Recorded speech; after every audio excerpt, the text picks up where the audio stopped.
stop the cap. Like we not doing that. I can't tell you how many times I've had to tell people to, hey, pull out your notebook. But they stay with a green notebook, so I don't know what they write down, and they probably make some cartoon bubbles or something.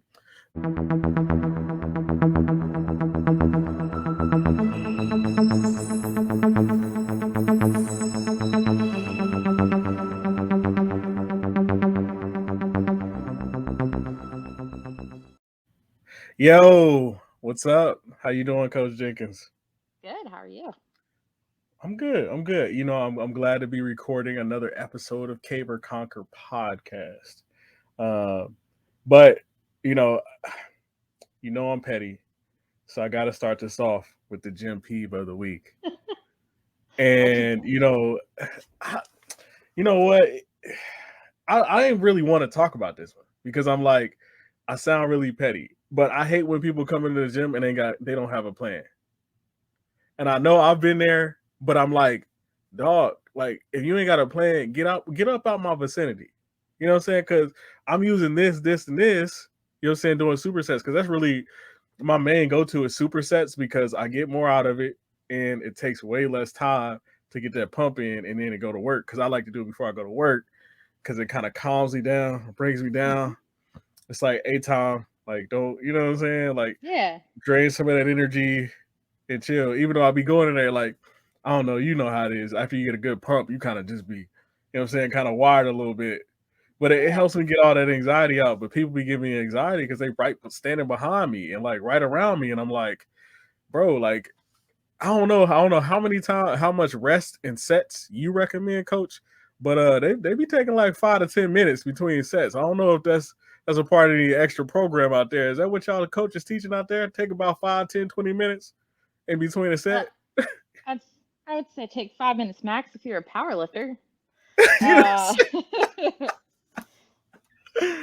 nah, that's funny, but it's like I don't even know it, but it kind of makes you think. Like I'm proud that they're in there. Like let yeah. me preface that. Like I am ecstatic that they're in there.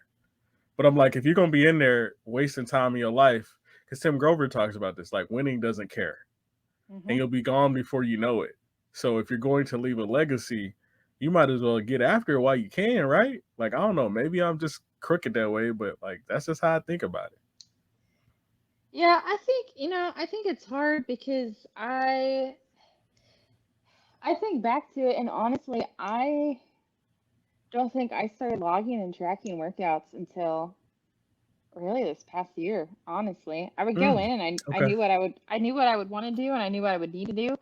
I think it's super organized with it though, really until this past year. And I think a lot of times it's just people just don't know what they don't know. Um, Mm, and you think about going to the gym, and a lot of people don't look at it as like an intentional period. It's just like, oh, like I'm supposed to go do this thing. Like mm, it's supposed to be healthy. Like I'm supposed to do this. But they don't fully grasp like the purpose and why they're doing it. And mm. that's when you That get that problem. well, and that's real, and that leads us into the topic of today's podcast. This episode is where do you start? Because here's the thing: is like I know for like my workout routine, like I started, with the Monday through Friday. But one thing, Coach, that I'm starting to realize is a lot of people they don't even have the same backgrounds that we do. Like I remember when we used to stutter in the briefing rooms at ROTC, and like we used to get ripped because we didn't really even have a plan. Like people was just throwing stuff on slides, like and it didn't Yep. make no type of sense. Yep. Sometimes like we forget that like that's where we started from. So like we've got a totally different monster in our heads because it's weird because even in the military, it shocks me how many people don't have a list. They don't write anything down. Their ego is like, look, okay, I got this. I retained it all. And I'm like, we're human beings. There's no way you're gonna retain all that information, bro. Like, stop the cap. Like, we're not doing that. I can't tell you how many times I've had to tell people to, hey, pull out your notebook. But they stay with a green notebook, so I don't know what they write down, and they probably make some cartoon bubbles or something. But so when you started getting intentional, how did you start? And like, what are some tips for the listeners? Some extra, some tangible steps that they can take to, get started and move in the right direction. I think the very first thing that anybody needs to do is and we talked about this, I think, a few episodes ago, but you need to identify what your why is and what are you wanting to get out of your time at the gym. Um, that's the first thing that you need to do. Are you wanting to lose weight? Are you wanting to get stronger? Are you wanting to change your body composition a little bit? Or like what is it that you want to do? And then when you figure out that question, then your next step is, okay, now what do I do in the gym that gets me to that goal? And Mm, if you've got a relatively decent background knowledge, like you might be able to figure that out.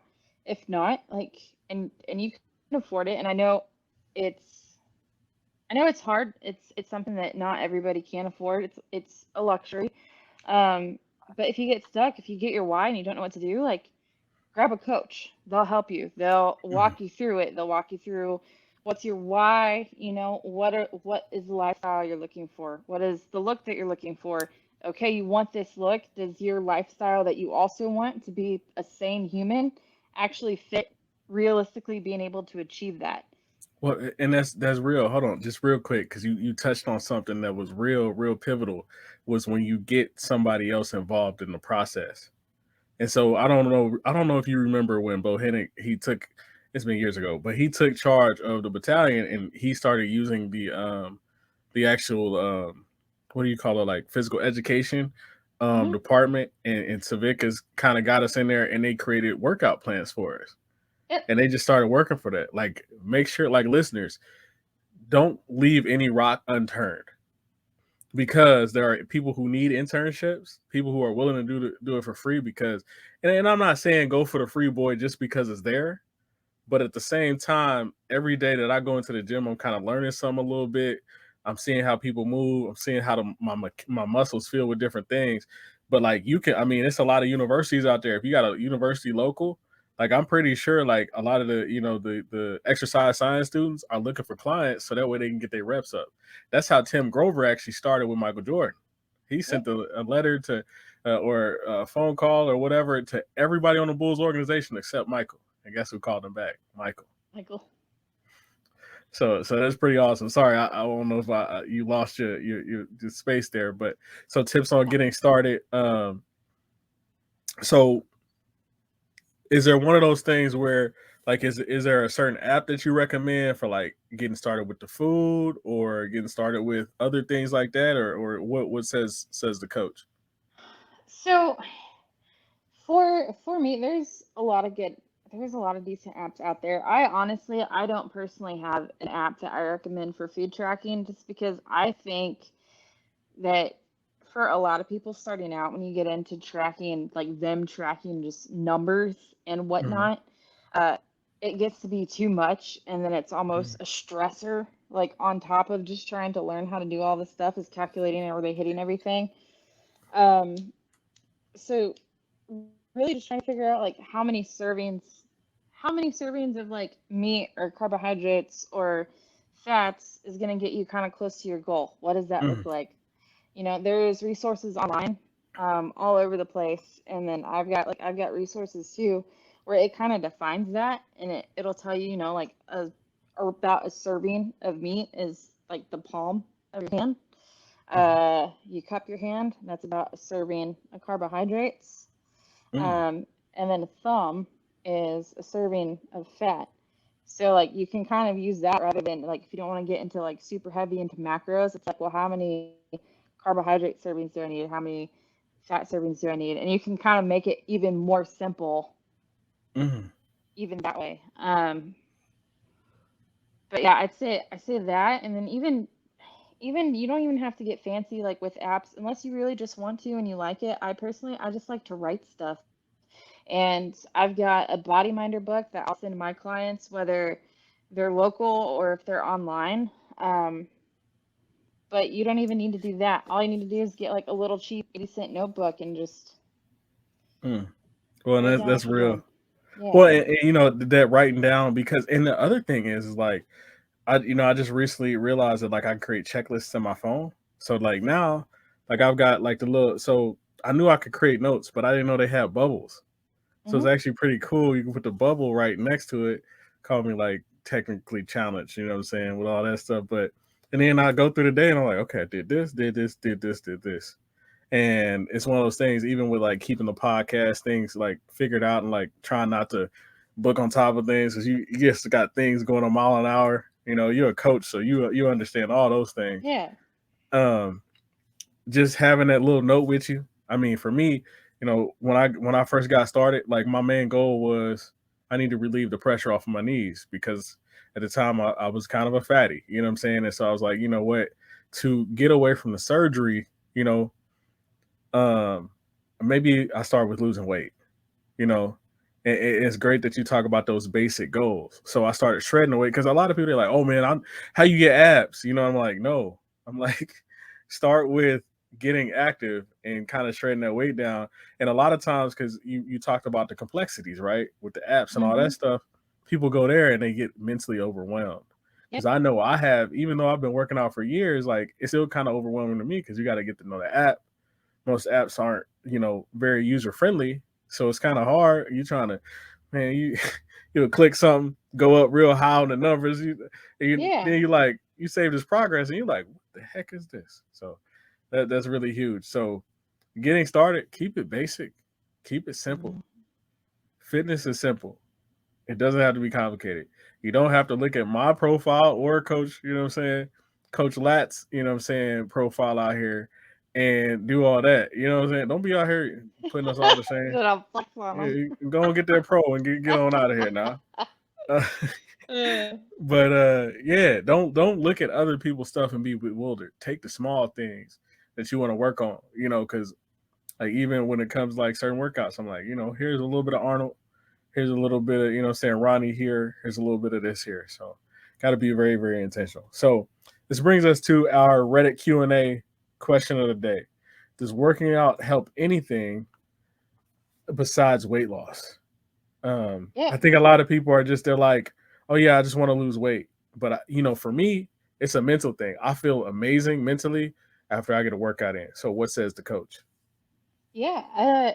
Mentally, I mean, huge impact. A lot of people don't realize the amount of endorphin, like the endorphin release that you're going to get from going to the gym and being active in the gym, even moderately for 30 minutes or so.